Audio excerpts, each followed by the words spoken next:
आपका नाम माधुरी, कहाँ की रहने वाली? खमरिया। क्या हो गया आप किस लिए? हमारे यहाँ जिठानी जी घर पर रहे, पहले एक बार 2 बार दारू क्या बनाए नाम ना। था जिठानी का?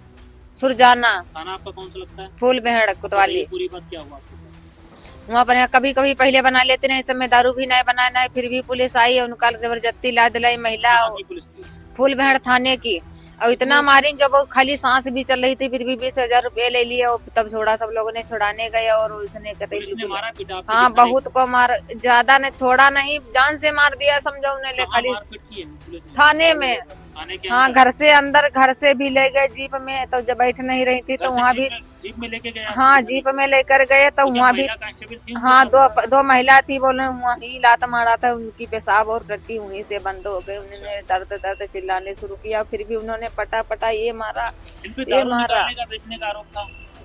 दारू पहले निकाली थी, बहुत दिन हो गए थे, लेकिन नहीं निकाली थी दारू, कुछ नहीं था घर में, कोई खाली भी पन्नी नहीं था। हाँ ये मारा, हिया मारी नहीं, ये सीना सब कूट दीन है, ये सब मारी है। थाने में पिटाई की आपने? थाने में मारी है। हाँ पुलिस में महिला खड़ी पिटाई के रही। बाद क्या हुआ? पिटाई के बाद वहाँ छुड़ाने जब गए तो उन्होंने बाहर निकाल दिया, तो थोड़ी थोड़ी मतलब सांस थी, मगर घर को हम लोगों ने ले आया।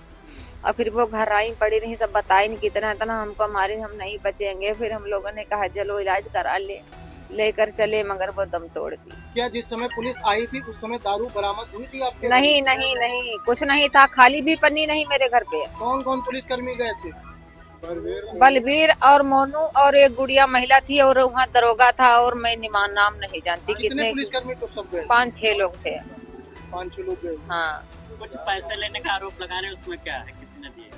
वहाँ पर रुपए हम लोगों ने 20,000 दिए। 20,000? किसने 20,000 रुपए आपसे वहाँ पे लिए? मोनू और बलबीर थे। दोनों बलवीर। हाँ और दरोगा एक था, उसका नाम हम नहीं जानते। खाली सांसा चल रही थी, मगर कोई दम नहीं थी शरीर में, किसी ने डॉक्टर ने नहीं लिया। लोगों ने कल एक ऐसी दर्दनाक घटना हुई है। गाँव था खमरिया, पिसौरा का मजरा है, जहाँ पे परसों पुलिस वाले 6 बजे उसके एक पीड़िता के घर में घुस करके और उसको ज़बरदस्ती थाने में ले जा करके बर्बरतापूर्वक पिटाई करने का काम किया। जिसकी सूचना हम लोगों को जब मिली तो हम जा करके उस पीड़ित परिवार से मिले और उसी समय पुलिस बल के साथ में सीओ जो पीपी सिंह है वो वहाँ पे पहुँचते हैं और उनकी नोक-झोंक मुझसे होती है कि वो उनका कहना है कि जहाँ देखिए वहाँ आप ही चले जाते हैं और जहाँ देखिए आप पहुँचते हैं। तो मैं आप लोगों के माध्यम से उनसे जानना चाहता हूँ आखिर में उनको किस चीज़ का कष्ट है। विधानसभा का क्षेत्र का प्रतिनिधित्व करता हूँ, प्रतिनिधित्व कर चुका हूँ, तो ये मेरी जिम्मेदारी भी बनती है कि हमारी जनता के ऊपर अगर कोई किसी तरीके का अत्याचार हो रहा है तो उनकी उस दुख की घड़ी में हम लोग उनका साथ दें और उनके साथ में खड़े दिखाई पड़े और उनके न्याय की लड़ाई हम लड़ सकें। इसको लड़ने के लिए हम लोग आगे बढ़े थे, गए थे। तो वहाँ पे जा कर के मैंने देखा उस पीड़िता के शरीर के ऊपर पूरे चोट के निशान थे, जिसको पट्टे से और डंडों से मारा गया था। उसके कान से ब्लीडिंग भी हुई थी, वो मार के कारण, चोट के कारण उसके कानों से ब्लीडिंग हुई थी। और उसके मतलब वो आगे पेड़ों के ऊपर भी लात मारने का काम किया था, जिसने पीड़िता ने खुद बयान दे करके वो ख़त्म हुई है। और उस पर पेड़ों पे लात मारने की वजह से जब वो पेशाब करने के लिए गई तो वहाँ पे वो पेशाब उसका नहीं उतर पाया और वो बेहोश होकर के वहाँ पे गिर गई, जिसको परिवार के लोगों ने उसको उठा करके चारपाई पे डाला करके और वो उसी समय से एक बूंद पानी भी नहीं पी सके और कोई खाना पानी भी नहीं कर सकी।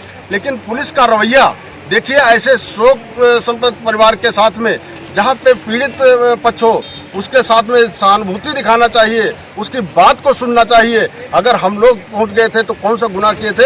हम लोग वहाँ के प्रतिनिधि रहे हैं, हमारी जनता है, हमको उनसे लगाव है, प्रेम है। हमको तो जहाँ पे ऐसी सूचना मिलती है वहाँ पे पहुँचने का काम करते हैं। तो उनके इन पुलिस वालों को ये भी कष्ट है कि वहाँ पे उनके चाहे जो कुछ हम मनमाने ढंग से करते रहे और कोई हमारे बीच में बाधक न बनने पाए, कोई सामने ना आए। ये इनकी रवैया है, तो इसको भी देखना पड़ेगा। हम तो शासन से मांग करते हैं कि उस पीड़ित परिवार को न्याय दिलाने का काम किया जाए और उसको पीड़ित पक्ष को इतना मुआवजा दिया जाए कि कि उसके छोटे छोटे जो 3 बच्चे हैं, पत्नी है, वो बेसहारा हो गए हैं, बेसहारा हैं, पत्नी खत्म हो गई और पति उसका विकलांग है, वो कहीं पे रोजगार करने की स्थिति में भी नहीं है। ऐसी स्थिति में उसके बच्चों का पालन पोषण कौन करेगा? ये मैं सरकार से मांग करता हूँ, उसको न्याय दिलाने का काम करें, उसको मुआवजा देने का काम करें और उसका जो भी पुलिसकर्मी दोषी रहे उनके खिलाफ कठोरतम कार्रवाई की जाए। यही हमारी मांग है सरकार से।